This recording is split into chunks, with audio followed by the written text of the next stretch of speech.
नमस्कार, मैं रियांशी। खबर समय में आपका स्वागत है। अनलॉक की ओर बढ़ता सिलीगुड़ी शहर। मुख्यमंत्री ममता बनर्जी के शब्दों में निषेधाज्ञा या हम कहे कर्फ्यू, जनता की नजर में लॉकडाउन और कारोबारियों की नजर में मुसीबत। यह मुसीबत से जल्द ही सिलीगुड़ी शहर को मुक्ति मिलने जा रही है। पश्चिम बंगाल सरकार ने एक एक करके अनलॉक की प्रक्रिया शुरू कर दी है। दाद दीजिए मुख्यमंत्री ममता बनर्जी को, जिन्होंने इतनी जल्दी सब कुछ सहज करने का फैसला कर लिया। कोरोना प्रथम के समय लॉकडाउन तो आपको याद है ना, कम से कम आप यह तो नहीं कह सकते। धन्यवाद की पात्र है मुख्यमंत्री ममता बनर्जी, जिन्होंने एक बार में ही लंबी छलांग लगाने अर्थात लॉकडाउन में भी राज्य की जनता को राहत देने का फैसला कर लिया। राज्य में 15 जून तक लॉकडाउन है, लेकिन उससे पहले ही राज्य की मुख्यमंत्री ममता बनर्जी ने व्यापारियों की परेशानियों को समझते हुए अनलॉक की ओर कदम बढ़ा दिया है। सुबह 7 से 10 तक खुलने वाली दुकानें अब दोपहर में भी खुल रही है।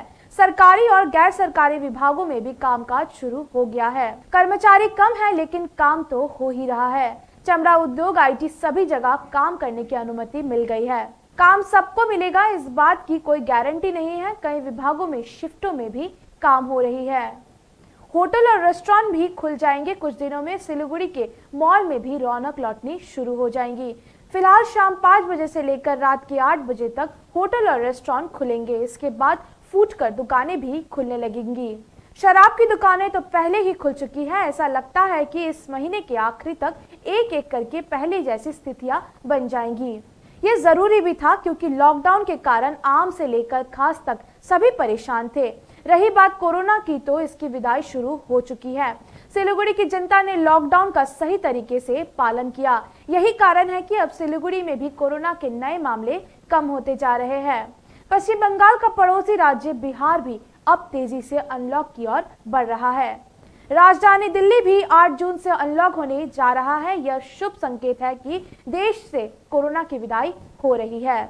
इस बीच राज्य सरकारों ने तेजी से वैक्सीनेशन का कार्य शुरू कर दिया है। शहरी अथवा ग्रामीण क्षेत्र सभी जगह वैक्सीनेशन हो रहा है।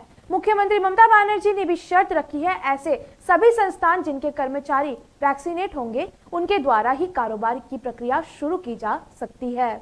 लिहाजा सरकार की बात मानकर संस्थानों के मालिक अपने कर्मचारियों को वैक्सीन लगवा रहे हैं। ये पहला मौका है जब कोरोना की दूसरी लहर में सब कुछ तेजी से सामान्य हो रहा है। एक पुरानी कहावत है, जो जितनी तेजी से फैलता है उसका विनाश भी उतनी तेजी से होता है। वैज्ञानिकों ने भी इसे माना है। आपको याद होगा, देश और विदेश के अनेक वैज्ञानिकों ने भविष्यवाणी की थी, जिस तरह तेजी से कोरोना आया है उसी तरह तेजी से जाएगा भी।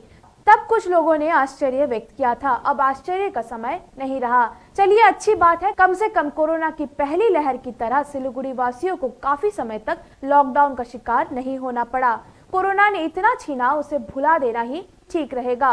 अब उसे याद करने का वक्त नहीं है। अब आने वाले कल का सामना करने के लिए तैयार रहिए। ईश्वर से प्रार्थना करिए कि कोरोना जैसी आपदा का फिर से सामना ना करना पड़े। अभी के लिए इतना ही। ऐसे ही लेटेस्ट अपडेट्स के लिए हमारे साथ बने रहे और देखते रहे खबर समय, हर समय खबर समय। धन्यवाद।